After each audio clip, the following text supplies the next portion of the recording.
Hola, una vez más la campaña política colombiana está permeada por el tema de las amenazas contra la integridad de diversos candidatos. La historia política de Colombia nos enseña que no hemos tenido casi nunca unas elecciones donde el fantasma de la muerte política no esté presente. El problema es que tampoco hemos aprendido las lecciones de esos crímenes. Y dada la polarización radical y estúpida que vive el país actualmente, pues lo más fácil es que los de la derecha le echen siempre la culpa a los de la izquierda si es su candidato el amenazado o candidata, y lo mismo en el otro lado, los de la izquierda le echan la culpa a los de la derecha si es el suyo. Pero la verdad es que la historia nos demuestra es que en los magnicidios, en la mayoría de magnicidios políticos que ha habido en Colombia, ha habido manos criminales que han sido los determinadores, de verdad determinadores de los crímenes, y finalmente los grupos criminales no son más que a lo sumo aliados estratégicos o vulgares sicarios de quienes verdaderamente están interesados en sacar del juego a un contendor. Entonces tengamos mucho cuidado. Es muy triste, por supuesto, que ya se presenten amenazas contra cualquier candidato. En eso tenemos que ser claros.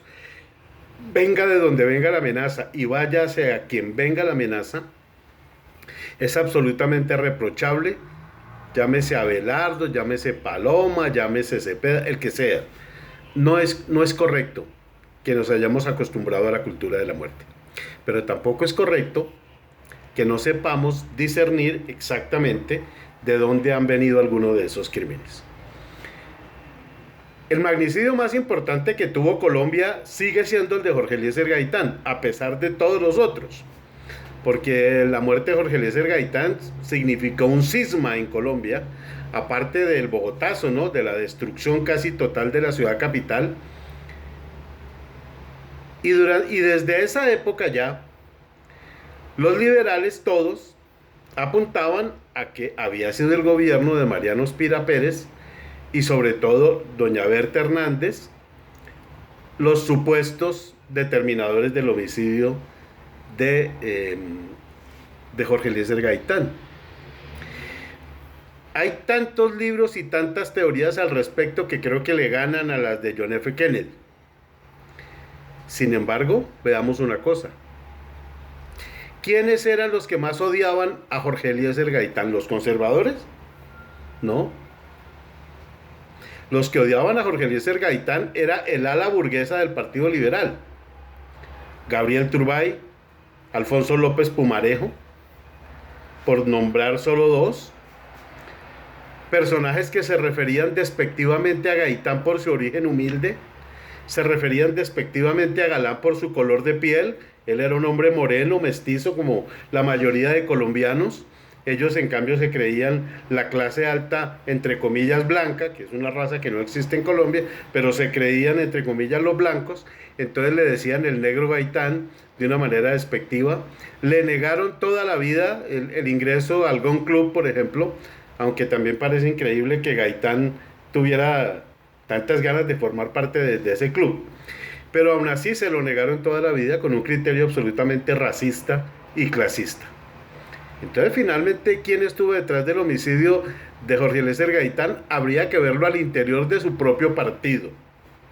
Y no probablemente, como le encantan a todos los liberales decirlo a través de la historia, que es que fueron los conservadores, que fueron el matrimonio Pérez Hernández, en esa época en el poder, los verdaderos asesinos de Jorge Eliezer Gaitán.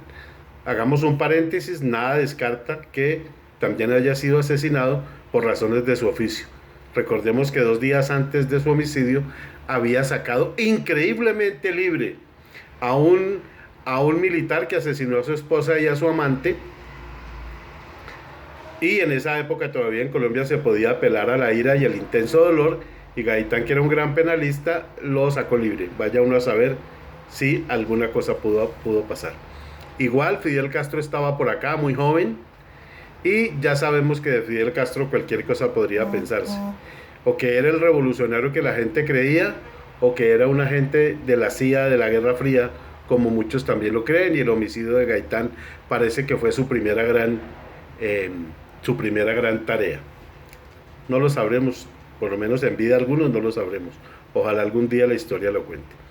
Y después vinieron, en la década de los 80, los magnicidios del paramilitarismo contra la izquierda colombiana. Claramente, en algunos casos identificados, el de Pardo Leal, el de Bernardo Jaramillo, el del líder del M-19 Pizarro.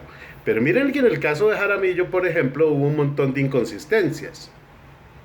Y qué coincidencia que al interior del Partido Comunista, el doctor Cepeda se debe acordar muy bien, si tiene los recuerdos de su papá, que al interior del Partido Comunista y de la Unión Patriótica no estaban de acuerdo con que Bernardo Jaramillo fuera el candidato presidencial. Bernardo Jaramillo era un hombre que se había hecho muchísimo dinero como un gran abogado de sindicalistas, fundamentalmente en Urabá, en los sindicatos bananeros de Urabá. Pero Bernardo Jaramillo era un hombre exitoso, con muchísimo dinero, y en el Partido Comunista no lo veían con buenos ojos.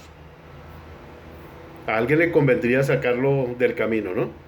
Después viene el caso de Galán, donde ya todos sabemos que Alberto Santofimio fue el determinador político del homicidio de Galán.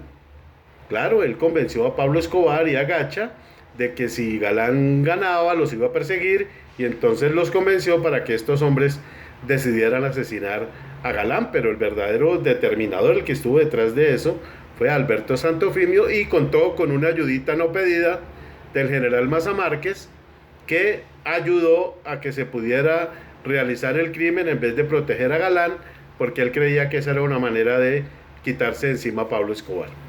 Después vino el de Álvaro Gómez. Y en el de Álvaro Gómez, que hubo un liberal detrás de eso, y no fueron ni Serpa ni Samper, pero un liberal cercano a ellos, el hombre que hizo algo parecido a lo de Maza, aunque fue más lejos. Álvaro Gómez no lo mataron los liberales que estaban gobernando, no, lo mató un liberal que estuvo por ahí cerquita. El problema es que las FARC organizaron matar a Álvaro Gómez, y le dieron la plata a uno que fue hasta hace poquito senador, y él se gastó la plata.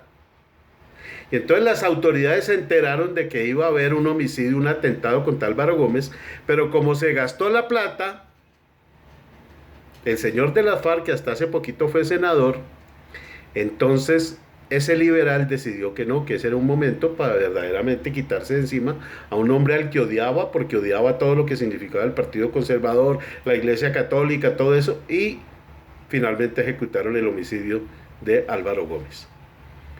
Y después vino el autoatentado de Uribe, preciso la única semana en que Serpa le iba ganando en las elecciones en el 2002, aparece el autoatentado de Álvaro Uribe. Un atentado en el cual se utilizó una bomba implosiva, no explosiva. Él salió muerto de la risa del carro, pero sí mataron a una vendedora ambulante.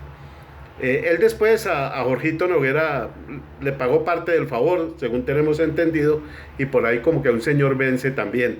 Eso la historia se encargará un día de desenmascarar todo eso.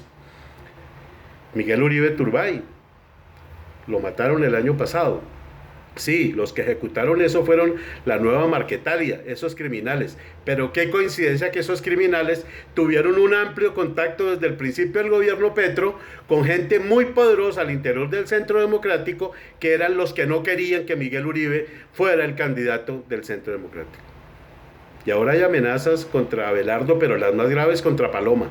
¿Y saben qué es lo grave de las amenazas contra Paloma Valencia? Que los asesinos de Miguel Uribe Turbay, los determinadores del homicidio de Miguel Uribe Turbay, están hipócritamente sentaditos ahí al lado de ella, muy cerquita de ella, cuando todo el mundo sabe que le están realmente haciendo campañas a Abelardo. Dios proteja a Colombia y Dios proteja a todos los candidatos en esta elección presidencial. Soy Germán Cárdenas González y esto es GERCargo, Noticias en Contexto.